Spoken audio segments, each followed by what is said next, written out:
think some of those different things you talked about with the big mistakes and using the outsourcing depending on what it is that you're trying to do definitely would have been some big insights, and you're able to teach those because you've learnt them yourself firsthand. I'm just wondering, looking back now over your career, and it's this age-old question, if you knew what you knew now, could you identify, if you were to go back, where those sort of real key leverage points were with your development and growth, where you can go, once I started to, outsource my customer support, that opened things up for me, or anything like that where there were clearly, looking back in hindsight, big leverage points? The first thing for me, I want to talk about some of the things that have helped me be successful first, and then I'll answer your question specifically. My ability to hustle, my ability to go out and make things happen, my ability to work harder, work longer, work faster, be more creative, think more deeply, read more. All of those things have given me an incredible edge that most people don't have, because I'm willing to work harder. I'm willing to do more. If it means me putting in 24-hour days to get what it is that I want, I'll do that, because I'm committed to the outcome. I'm not committed to what's going on now. And the focus is to get through today so that we can get to tomorrow. And so hustle is, it's one of the missing ingredients in many entrepreneurs. They're unwilling to do the hard work, particularly in internet marketing today, and particularly in a lot of internet-based businesses. People hear they hear of all these stories of people who have, they make money in their underwear, or they make money while they're cruising around the world on their yacht or whatever. Most of those stories are either A, untrue, or B, they don't tell the true story of how many people spent how many days, weeks, months, and years toiling away to make that overnight success happen. When my book sold out in 8 hours, people said, "Oh my gosh, you're like an overnight success." I said, "Yeah, it only took me 20 years to be an overnight success." It took me 20 years of doing the right things and focusing again and again and again.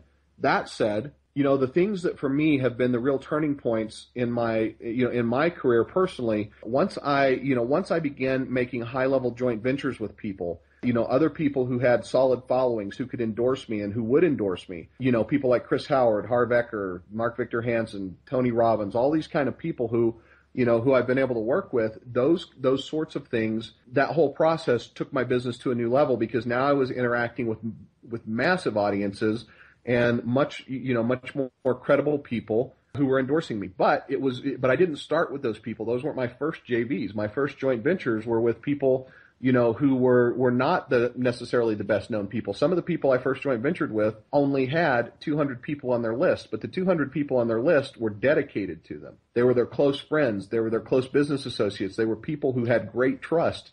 And that helped me. They learned to make money as an affiliate, and I got the benefit of connecting with an audience who came to me already with deep trust.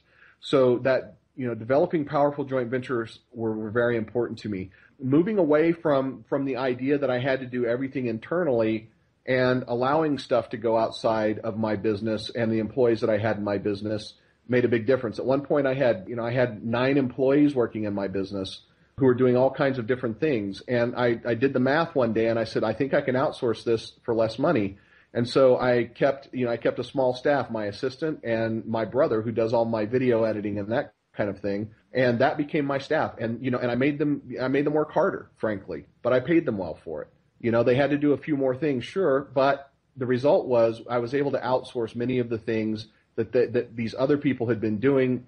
And now I was paying an unweighted, and by unweighted, I mean I'm not paying employment taxes, I'm not paying medical insurance, I'm not paying all of these things for people. I was able to then recover all that money and put it right back to the bottom line, and my profitability went up directly, and frankly, my stress level went way down because I didn't have all these people to attend to on a daily basis. Writing a book was another turning point for me. If you're going to be the foremost expert in your market, at some point you need to write a book. You need to let people know, and I don't care what your business is, and people say, "Oh, I'm in the I'm in the fertilizer business." Great. Then you write a book about what fertilizer is about, what are the new innovations, how are people using it, case studies, all of those kind of things. I don't care what you tell me. I'm going to tell you to write a book anyway, because that puts you in front of a whole new audience.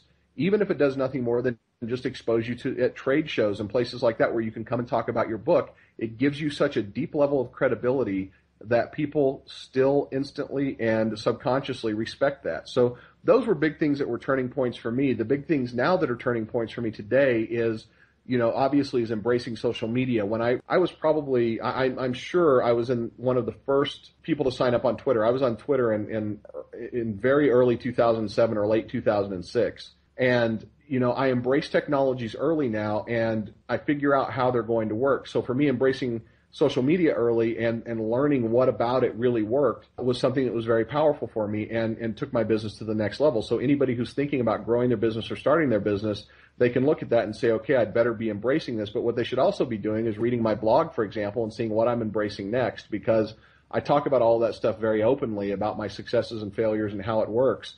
And the more I do that, the more transparent I am, the more I share with people, the more my sales grow, the more my following grows, and the more people want to interact with me.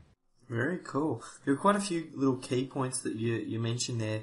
The allowing outsourcing to happen, and the writing of the book, the social media, and with the joint ventures as well. You mentioned some names with Chris Howard and Havecker and Robbins and that sort of thing. I'm just wondering, when you're sort of looking to, the marketing world and online, are there any other people that you sort of see as being on the forefront, people that you sort of look to and keep an eye on? Yeah, absolutely. Dr. Rachna Jain at mindsharecorp.com. That's MINDSHARECORP.com. She's a social psychologist, a PhD, very, very tied in and tuned into social media, a powerhouse of a person. Eben Pagan, EBENPAGAN, is someone I pay very, very close attention to. Seth Godin is another person that I watch very closely.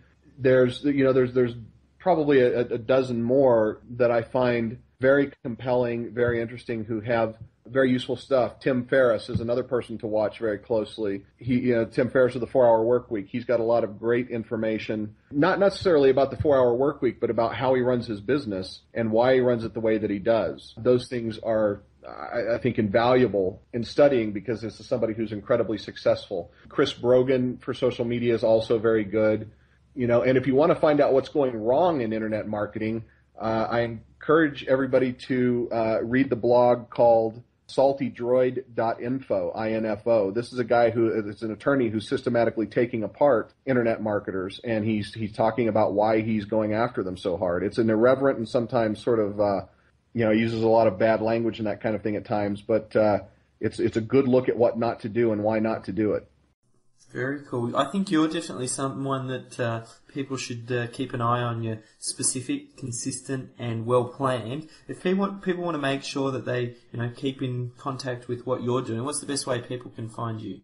The best way to find me is they can go to my main website, which is boldapproach.com, BOLDAPPROACH.com, or follow me on Twitter. I'm at twitter.com/Dave Lakhani. That's DAVELAKHANI. That's the fastest way to do it. And that's the way that I'll connect with you and we'll begin a dialogue and a conversation. And of course, the next time I'm in Australia, do whatever you can, sell your children, whatever you have to do to get to the events that I'm at, because I'd love to meet you in person. It would be wonderful. I was supposed to come to Australia in December, and that didn't work out. A couple of the events changed, so I wasn't able to make it. But next time I come will be my 42nd or 43rd trip to Australia. So I'm beginning to sort of figure it out there that maybe I have a second home someplace. Very cool. I can't thank you enough, Dave. Very open, very straight down the line, very free with your time, very generous with your time, I'd say. So thanks again, and look forward to hopefully meeting you in person. I'm looking forward to it as well, and I look forward to engaging with everybody who's on your list. I think people are brilliant for spending time with you, because you give out such great information and you do a wonderful job of interviewing people. You definitely get to the crux of the matter and get them usable information, so my kudos to you. Cool, thanks.